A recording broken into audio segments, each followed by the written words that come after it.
You guys want to take a guess what that music is? And I'm now thinking it's the shower scene from Psycho.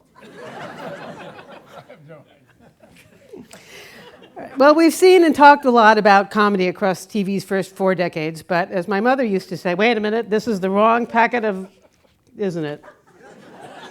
No.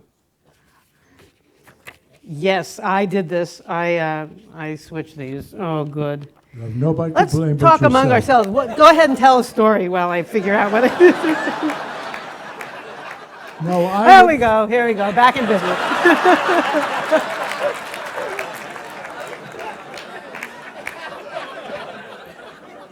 Would you like to read these? Really? No, I think I better. Joining us now to talk about the 70s and the 80s, I'm thrilled to introduce the following writers. Steven Bochco more or less invented both the structure of modern ensemble TV and the language of TV drama as we now know it by adding story arcs, allowing a storyline to continue forward from week to week, a game previously only seen in soap operas. 3 of the shows he produced and co-created are recognized on our list: Hill Street Blues, LA Law, and NYPD Blue. Hill Street Blues won 98 Emmys. They finally just took it off the air because they were running out of nickel and the adamantium that they needed to make the Emmys out of. Ladies and gentlemen, Mr. Steven Bochco.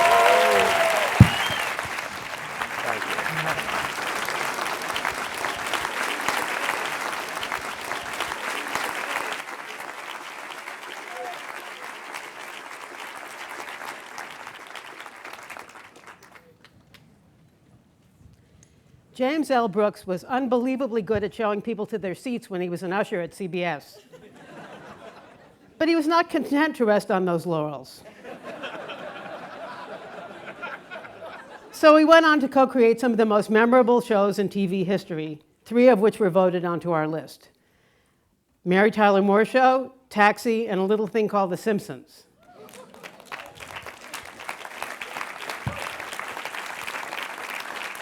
He's won 20 Emmys and along the way 3 Academy Awards. Welcome, please, Mr. James L. Brooks.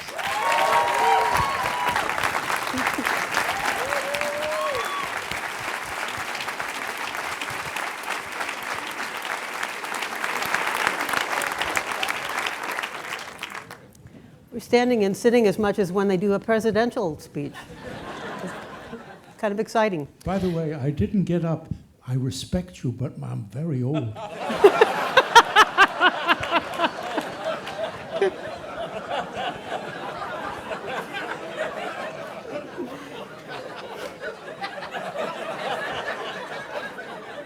I'm sitting with 3 of the funniest guys in the history of television. What am I doing? Yeah, you're right.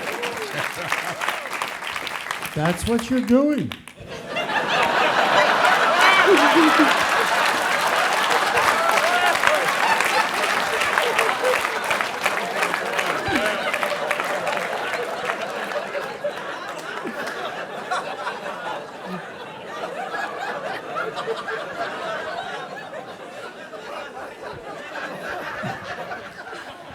Gail Parent is a 12-time Emmy nominee with credits across 5 decades of comedy, including 2 series from our list, The Carol Burnett Show and Golden Girls.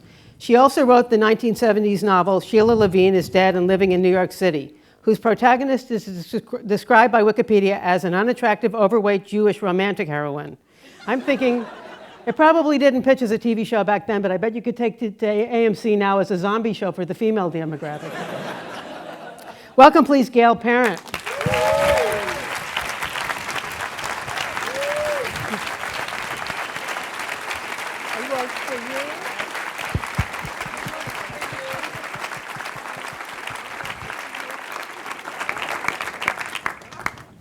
I worked for everybody up here. Well, let's begin by discussing the 70s and 80s for a minute.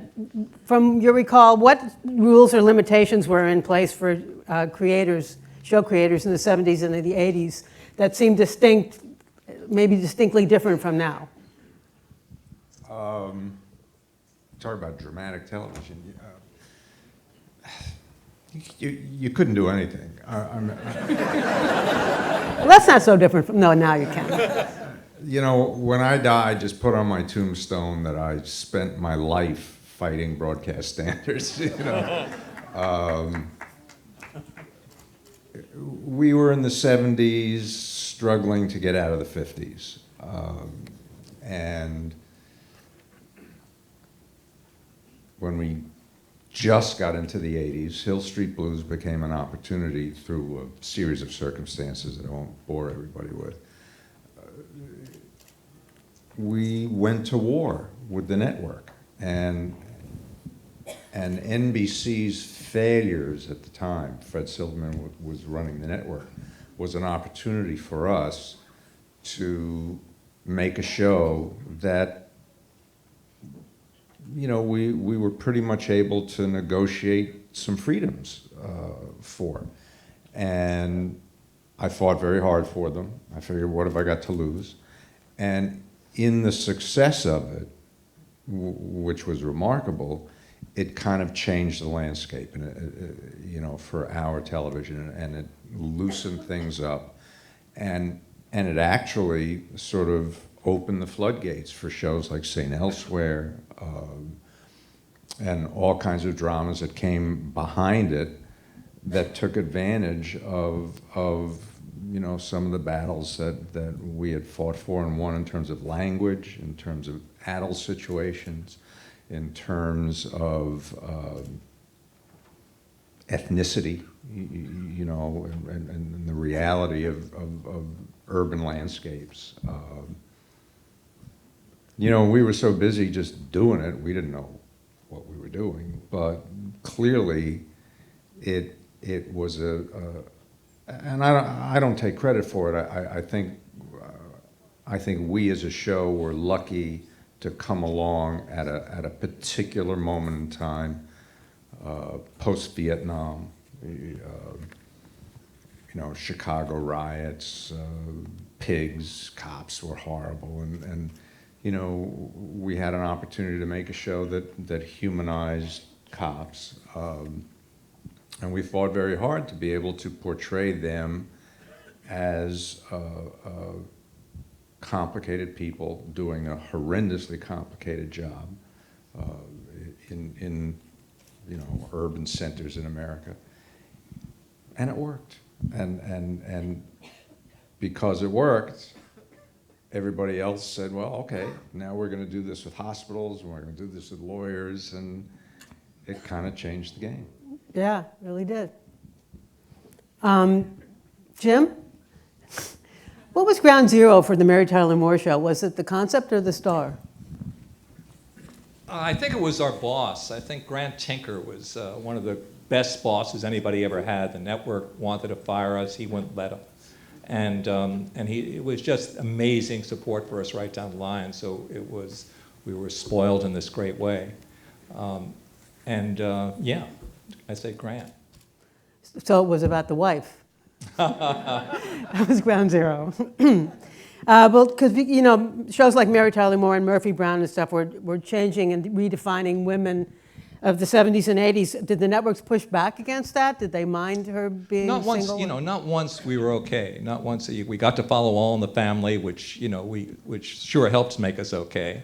And we were left alone, which tends to be That's true amazing. once your show is working. Yeah. Jim, I have a question for you. I failed to ask it and thought about it many times. Is it true that what your very first script called for her to have been a divorced woman? We went in and pitched a very bad idea to the network as our, you know, when we given our big chance. And I remember, because there was a famous quote to come out of that meeting. I forget who the hell was in charge, but he explained to us that three things didn't work: divorce, men with mustaches, and Jews. and what? And Jews. I mean, it sounds like one of those stories. It actually happened in a, you know, Black Rock in a meeting room. And we had divorce in it, so we had... Because when we did One Day at a Time, we were told it was the first, and we were fought. They didn't want to do it because she was divorced with 2 children. And then we heard that Mary Tyler, they had refused you the opportunity to present her as a divorced woman. Yeah, as it turns out, it was a blessing that they did, but yeah. And then a minute later, Maude showed up on her 4th husband. Yes. Did anybody stop you from that? Nobody, no, she was a guest star on All in the Family when we wanted to bring in a character that would have the weight to destroy Archie, to bring one up from the floor. And there's nobody like an old relative, somebody who was this happened to be Edith's cousin, who hated Archie from the very beginning, and then cast by, B. Arthur playing the role. That's how she happened. And before the show was off the air, I knew I was going to get a call from Silverman in New York that women should have a show, and I did. Wow. Gail, the Carol Burnett show. Yeah. When that show, you were on that show for a long time, like 7, 8 different seasons, all the way through the 60s and the 70s. Carol was starting to approach sort of a mild feminism in some of those sketches. Was a lot made of you being the only woman writer on the show? Yeah, the first show that I was up for was the Smothers Brothers show. So my battles were backstage, they said that they didn't want a woman on the show because the rooms, the writers' rooms, were so filthy. And Women can't handle that, I I always considered know. that a perk. As a matter of fact, by the time I got to Golden Girls, Jim Vallely, who's one of the writers, said he couldn't think of an idea unless he was lying on top of me. I kind of loved. And I couldn't think of an idea unless I was under him, and it just worked out beautifully. But the Smothers Brothers didn't want to hire me because they didn't think that a woman would do well in those writers' rooms. I mean, you must have come across that too. And I said, no, I can do it. I can do all those dirty words, I swear. And to prove it, I went in and I had a meeting, and instead of saying the words, I spelled the words, so it was a mistake. On Burnett, there were 10 writers, and I was the only woman. And we didn't, Carol was very meek, and I was very meek. So we didn't really, we did bad sketches. We did things like, Eek a Mouse, where she would get up on a desk and be scared. And so we really didn't push the feminism forward. And sometimes I regret those things. Fortunately, they're not in reruns because you have to buy them. And fortunately, they're not in reruns because of all the problems with music in reruns. So I'm not embarrassed by any of that. Okay. Stephen, so TV was evolving, and you made a decision to not only open up all those floodgates of censorship, but then you started having a story arc, which is what all of TV is now. All compelling TV anymore follows a story arc. What made you think of that? We had created so many characters in the pilot of Hill Street Blues that when we got to series, we realized that there was no way we could service that number of characters in that short a period of time if we were a purely episodic show.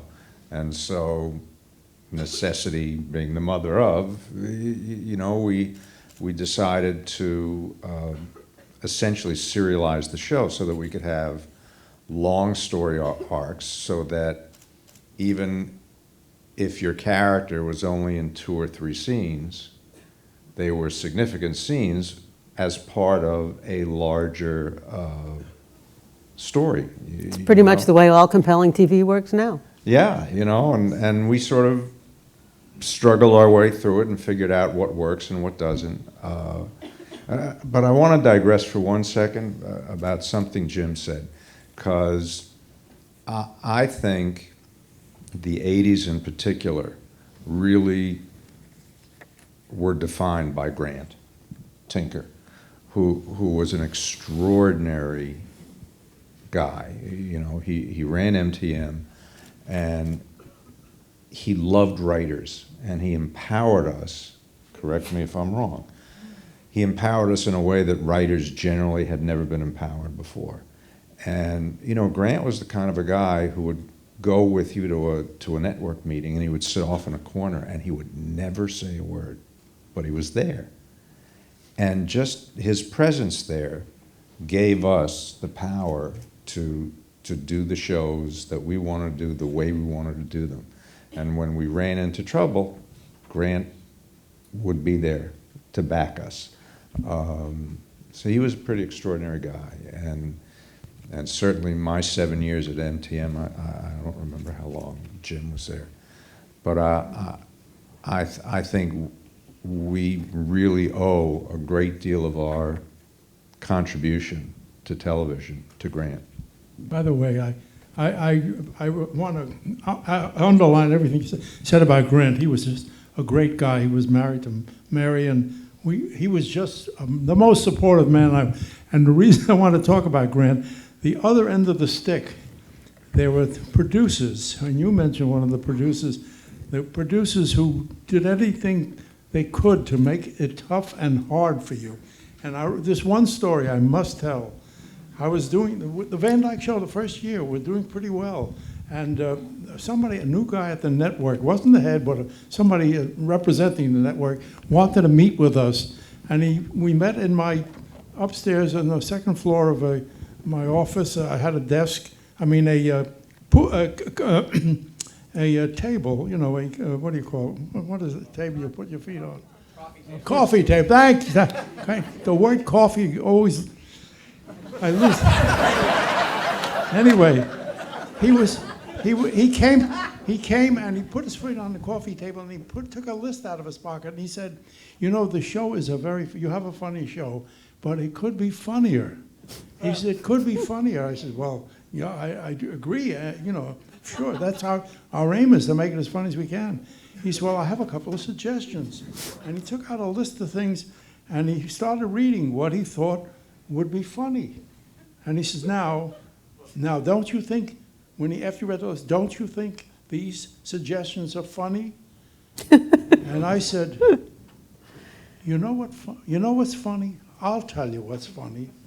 I walked over to him, I took off one of his shoes, and I threw it out the window. I said, that is funny. And I left.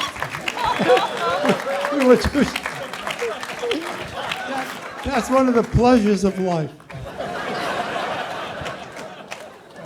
I have a window story. We were in a story meeting for Hill Street Blues, and David Milch, I think it was his first year with us, and you know, David was up on his feet, and he was gesticulating, and he was telling a story, and, you know, being David. And we were on the second story of a bungalow at the you know, the lot at MTM, and suddenly a ladder appears outside the window, and a guy comes up the ladder and starts to wash the window.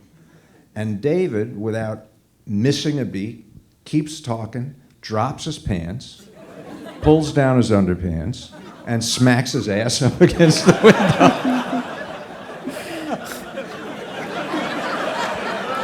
I love show business. That's a great thing.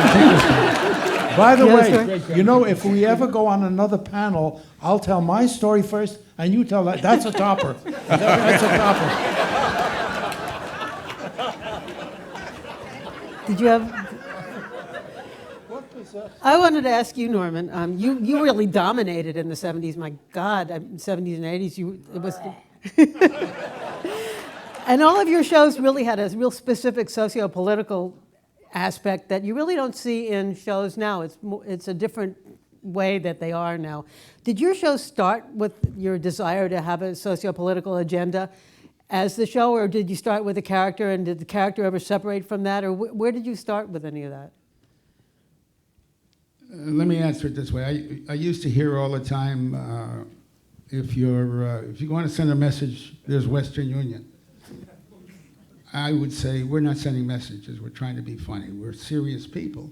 We look at life through the end of the telescope that sees the comedy out there. But we're serious people. We read newspapers. We're dealing with what families deal with. I never saw it another way until I don't know what time, at some point, several years in, I finally acknowledged, wait a minute, we were dealing with the problems people faced, families were facing, but we had a point of view. And so I guess that is a message. Then I thought, no, wait a second. Before All in the Family, there was Green Acres and Beverly Hillbillies and all those shows, which were just fine shows, but the biggest problem anybody faced in those shows was the roast is ruined and the boss is coming to dinner. Or mom dented the fender and how do we keep dad from finding out she hurt the car or whatever.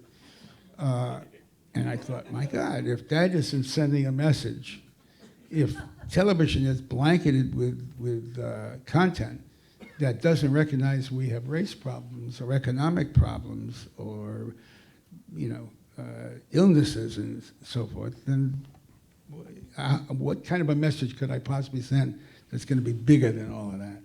So I relaxed. We had a point of view. We expressed a point of view, tried to be even-handed, but that's the way it was. Gail, I was just wondering, did they ever deal with any of that sort of stuff on the Carol Burnett show? We did fireside chats. Little things where we were able to, give a pill but sugarcoat it.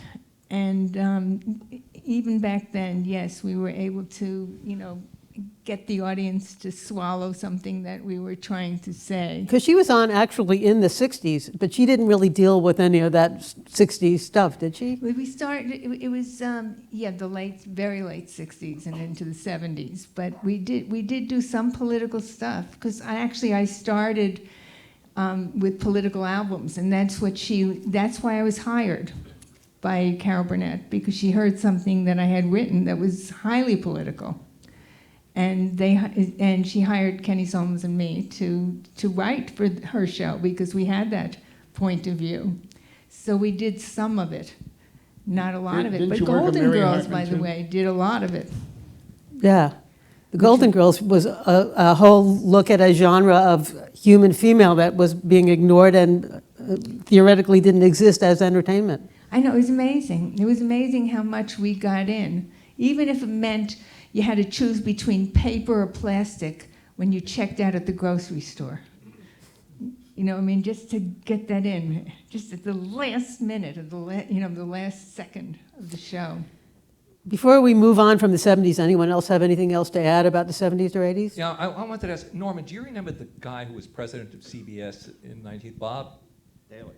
No. No, Bob, the guy at the time of the Family Hour, the lawsuit.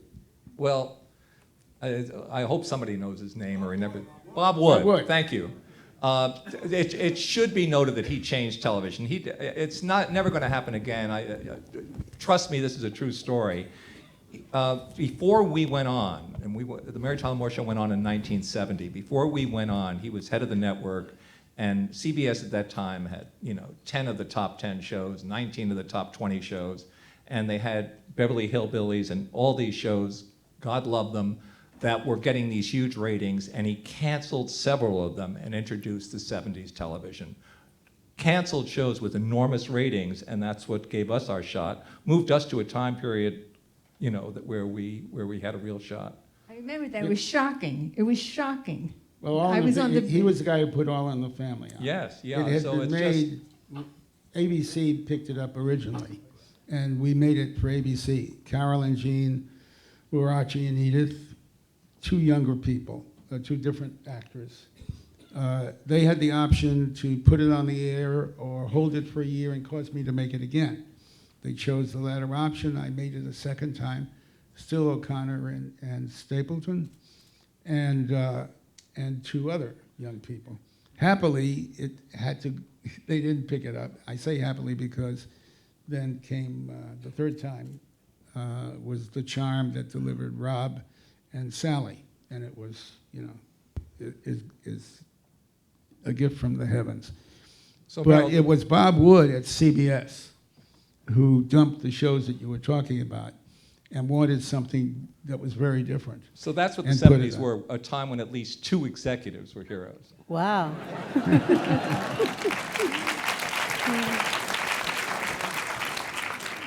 Jim, I was just wondering, what were you hoping, when you developed Taxi, what were you hoping to add in terms of stories you hadn't told yet?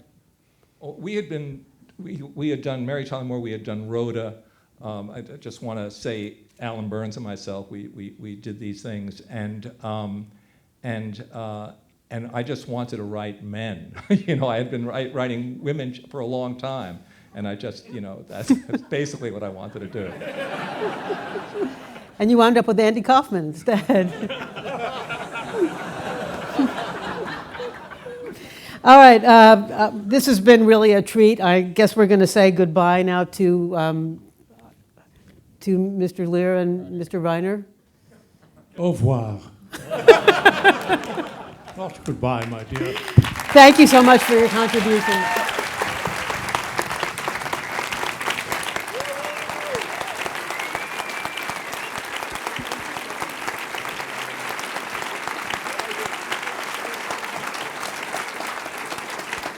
Can I just ask you, who have attended these kind of events before, is Miss Markoe as good as it gets? As good as it gets. Thank you, that's so sweet of you. Do you know you gave me my first job? I just learned I gave her first job, and it went off. I didn't think you would remember. I'll tell you later.